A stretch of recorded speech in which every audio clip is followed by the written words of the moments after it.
সর্বপ্রথমেই হর হর মহাদেব, জয় শিব শম্ভু। চৈত্র মাসের শেষ মানেই বাবা ভোলেনাথের গাজন, আর সেই গাজন হয় 4 দিন ব্যাপী। তো আমার গ্রামেও বাবা ভোলেনাথের গাজন হয়। তো এই গাজনের টুকরো টুকরো মুহূর্তগুলি আমি তোমাদের সামনে তুলে ধরার চেষ্টা করব। তো চলো আর না কথা বাড়িয়ে ভিডিও শুরু করা যাক। প্রথম দিন হয় উত্থি, অর্থাৎ সেদিন যারা ভোলে বাবার উর্থি নেয় নিজ গোত্র পরিত্যাগ করে শিবগোত্র ধারণ করে, এবং ওই 4টি দিনের জন্য তাদের গণ্য করা হয় বাবার ভক্তি বা সন্ন্যাসী হিসাবে। এবং তাদের মধ্যে যে প্রধান সন্ন্যাসী হয় তাকে বলা হয় পাট সন্ন্যাসী। উত্থি নেওয়া হয়ে গেলে সেদিন আর সেরকম কিছু হয় না। পরে সন্ধ্যাবেলায় নদী ঘাটে স্নান সেরে এসে বাবার পুজো করে সন্ধ্যাবেলায় হয় হিন্দোল। আর এই 4 দিন ভক্তদেরকে নির্জলা উপবাস করে থাকতে হয়, এবং সন্ধ্যাবেলায় হিন্দোল হওয়ার পর তারা ফল ও জল গ্রহণ করে।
দ্বিতীয় দিন বা পরের দিন হয় গামের গাছ কাটা। সন্ধ্যাবেলায় নদী ঘাটে স্নান সেরে এসে যেই স্থানে গামের গাছ আছে সেখানে গিয়ে গামের গাছের গোড়ায় পুরোহিত সহ ভক্তেরাও গিয়ে জমায়েত হয়, ও পুরোহিত সেই গামের গাছটি পুজো করে। ও পরে পুজো শেষ হলে সেই গামের গাছে যে কোনো একটি পুষ্ট ডাল কেটে আনা হয় ও সেদিন সেটিকে শিব মন্দিরেই রাখা হয়, এবং শেষে হিন্দোল দিয়ে সেদিনের কার্য সমাপ্ত হয়। আর হিন্দোল শেষ হওয়ার পরেই ওই গামের গাছের ডালটিকে কামাররা তাদের নিজেদের কামারশালায় নিয়ে চলে যায়। বলে রাখি, এই হিন্দোলটি 4 দিনের প্রথম 3 দিন হয়, শেষ দিন বা চুন গাজনের দিন হয় না।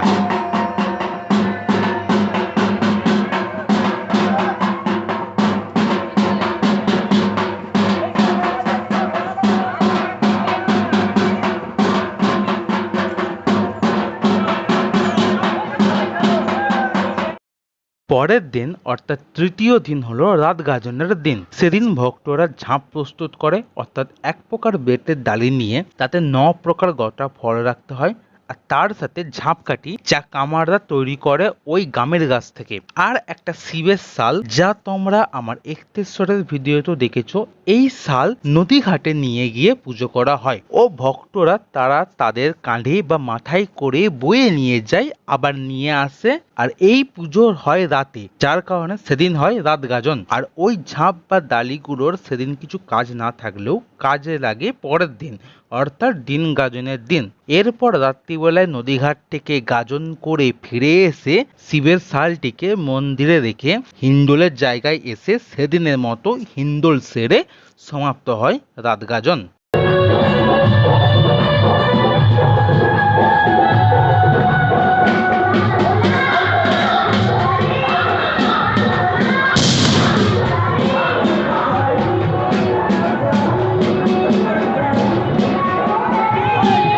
পরের দিন অর্থাৎ দিন গাজনের দিন অর্থাৎ গাজনের শেষ দিনে বেলা 11:15 নাগাদ ভক্তরা নদী ঘাটে স্নান সেরে এসে বাবার মন্দিরের চারিদিকে 3বার গোড়ের সেবা দেয়। তারপর আবার স্নান সেরে এসে বাবার মাথায় ফুল চাপিয়ে সেই ফুল নিয়ে নিজেদের কাছে রেখে দেয়।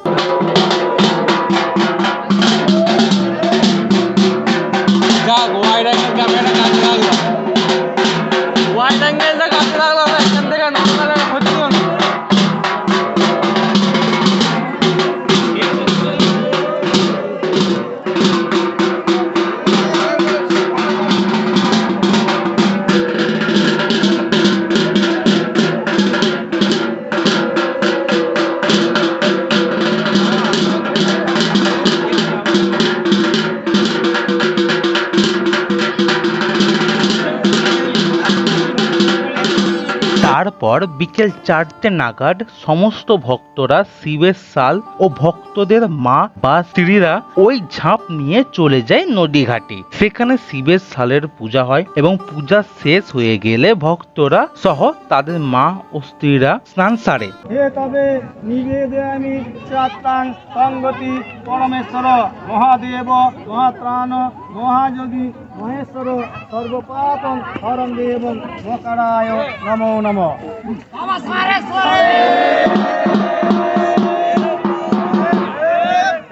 ব্রাহ্মণ দেবায় ও ব্রাহ্মণ হিতায়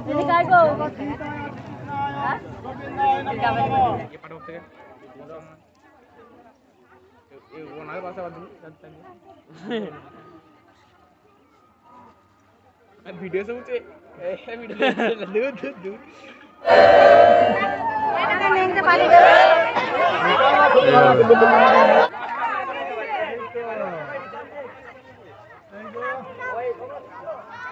তারপর দুজন ভক্তি শিবের শালটিকে নদীর জলে দাঁড়িয়ে ডুবায় আর তোলে, আর জলে ডুবিয়ে তোলার সময় শাল থেকে যে জল পড়ে ওটা নিচে দিয়ে ভক্তদের মা ও স্ত্রীরা ঝাঁপগুলিকে নিয়ে 3বার পরিক্রমা করে। তারপর ওখান থেকে মন্দিরের উদ্দেশ্যে রওনা দেয়।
जटाधरा शिव जटाधरा हर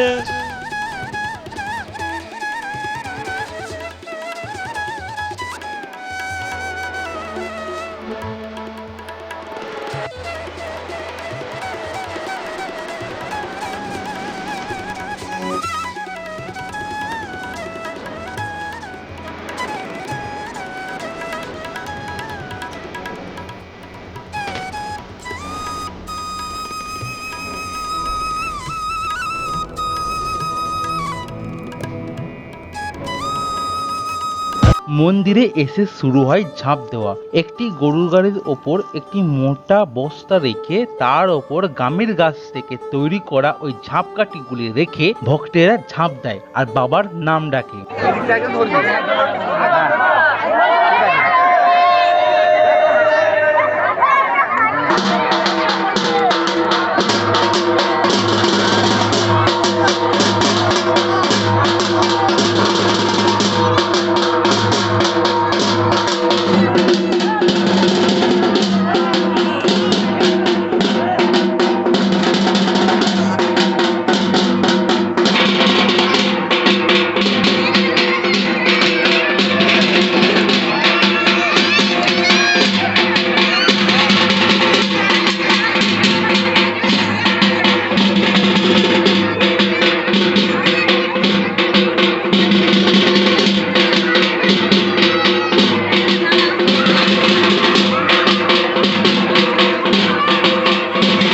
অবশেষে সমস্ত ভক্তদের ঝাঁপ দেওয়া শেষ হয়ে গেলে ওখানে অবস্থিত ব্যক্তিরা ভক্তদেরকে কাঁধে করে তুলে নিয়ে বাবার মন্দিরের চারিদিকে ঘোরে।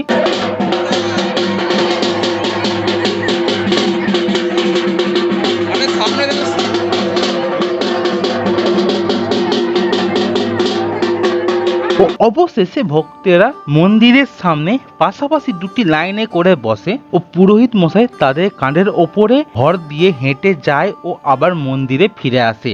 আর এইভাবেই হয় বাবা মহাদেবের গাজন।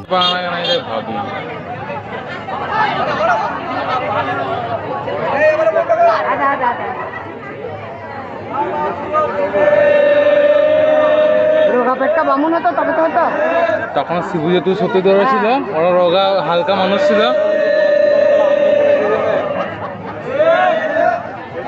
এইখানটাকে সরাই এখানে বস, এখানে দা।